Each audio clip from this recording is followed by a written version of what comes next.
Hi there. So, in these challenging times, we're trying some new ways we can reach out to our students. And I thought I would try this format by recording some lessons I've actually always wanted to be able to share and putting them on this YouTube channel. I'm excited to see you all here, and I hope that you will enjoy watching this video. This is going to be the first in a series of videos about basic conversation skills. That's something I've worked with many of my students on several times, and it never hurts to review these skills so that we're doing our best when we're in conversations with people we know. Many of you who've been in my therapy room may have seen my guest before. This is the king puppet. He hangs out in my therapy room, and we use him and my other puppets often to work on conversation skills. I will say I am not an expert on making voices or throwing my voice, so there may be a little awkwardness in this, but I hope that the puppet being here will also add a little bit of fun. So for now, I'm going to send the king back to his castle, and we're going to talk a little bit first about the two concepts we'll cover today. Those concepts are small talk and how to reciprocate a question. So number one, small talk. And I'm going to get a board that I have here that'll help me keep on track with things and give you something to see. So what is small talk? You may have heard grown-ups talk about it. In therapy sessions, we've talked about it before. Small talk is a short conversation that we have with people. Sometimes people say it's a little boring because there's not a lot of big content in it, but small talk is important because it helps us to begin a conversation and build a comfort level with someone before we get to other topics. It's also something that's expected in a lot of situations, and that's something that's important. If you jump right into a conversation about your favorite topic, people might be surprised and wonder why you didn't go through these steps. So small talk is an important way that we start a conversation with someone. A couple of main points here. Initially, small talk is very short. It's usually just 2 or 3 turns for each person in the conversation. It is usually used when we see someone for the first time that day or for the first time in a while. It's not expected that every time we pass someone. Good thing to use maybe when you come to school and it's the first time you've seen a friend or a teacher, or something you might use when you go to see a family member or when you're out in the community and you see someone you know. And the last point that I put on here is that small talk is about general topics. General topics are things that we all have in common, rather than the things that we are specifically very interested in. Some of you know that I have 2 cats. I love them a lot, and I'm interested in my cats. But they aren't the first thing that I talk about when I see someone. I start with small talk. And then if I remember that this person I'm talking to has cats too, or likes my cats, then maybe I would get around to talking about the topics that I care about the most. So that's a little intro to the parts of small talk and why it's something that's important.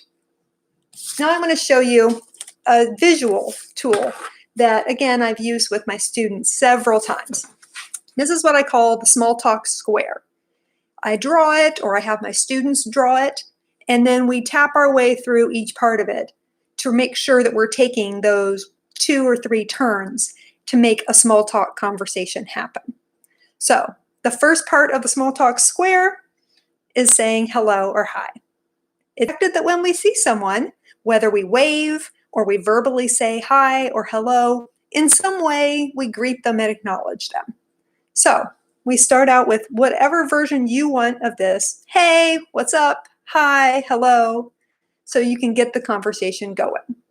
And typically when you say that, someone will say it back to you. If they seem to be interested, they're looking at you or they're stopping to talk, then you can move on to the second square, which might be, how are you? You can mess with that one a little bit too. So you might say, how's it going? Or how are you doing? But we go from hi to how are you, and we begin to show some interest in the other person. Sometimes when we see them, we have a sense of how they're doing. If they're smiling and bouncing on their toes, they look like they're happy and they have a lot of energy. If they're sighing and sad, and we say, "How are you?" then we're showing we're concerned, and maybe we can find out what's wrong. But "How are you?" is a good second step in a basic small talk conversation. And then if you want to add one more step, you can choose a few of these topics that are pretty useful and common in small talk. Again, these are things that are general. We all have these in common. You can ask a question about their week or their weekend. What have you been doing this week? What are your plans for the weekend? If it's Monday, you might say, "What did you do last weekend?" And it gives the other person a chance to share. We might talk about an event that we have in common or an event that we shared. Yesterday was St. Patrick's Day. So a holiday is an event. I might say, "Hey, did you do anything for St. Patrick's Day? Were you wearing green or did you get pinched?" Okay, so you can talk about events that are holidays. If you're in the same class, you might talk about things that your class did recently or something that's coming up for you that you're both planning to go to. The last topic I have on here is the weather. For this one, we usually don't ask a question. We usually make a comment. A comment might be saying how we feel about the weather right now. Like, "Oh, another day with clouds. I wish the sun would come out." Or, "Did you get outside yesterday?" That's a question. I slipped. But we often do talk about weather in terms of how it affects what we do in our lives. We say it's a beautiful sunny day. We say that it's cloudy again, or it's going to rain today, and we can talk about that. So the weather is always a safe topic, but more often than not, it's something we make a comment about rather than asking a question. If we came in and said, "What's the weather today?" someone might wonder why you hadn't been outside or looked out a window to find out for yourself. So that gives you a sense of a few ways we can make small talk. Now it's time to bring the king back, and he and I will try some of these steps, okay? So let me see if the king is done in the castle and ready to visit us once more. And there he is. So I will go through some of the steps of small talk with the king. Hi, how are you? I'm doing very well, thank you. King, did you do anything fun this week? Why, yes, I've been visiting other castles in my kingdom. That's great. That's one example of a basic small talk conversation. Now we'll try one again, just to show once more what this could look like. Hi there. Why, hello. How have you been doing? Oh, not too bad. I've been a little bored. Oh, is something going on this week? Well, yes, I've been home a lot and there's not a lot for me to do. I'm sorry. Maybe we could talk more. So again, that's two different ways to do a basic small talk square with a hi, how are you? And then some follow-up question about the week, the weekend, an event we have in common, or the weather. That's the first part of our video. Now I want to talk about how we can make that conversation or any conversation a little bit better. We can do that by reciprocating a question.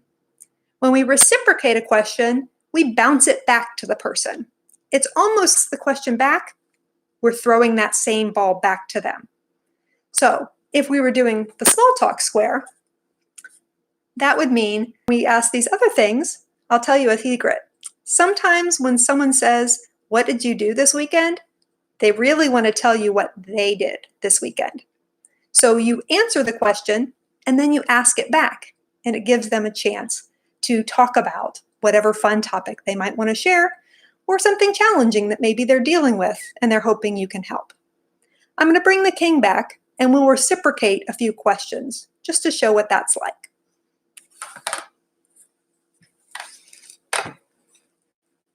Here he is once again. He always shows up when I ask him to. He's very, "Hello, how are you?" "I'm doing pretty good. How are you?"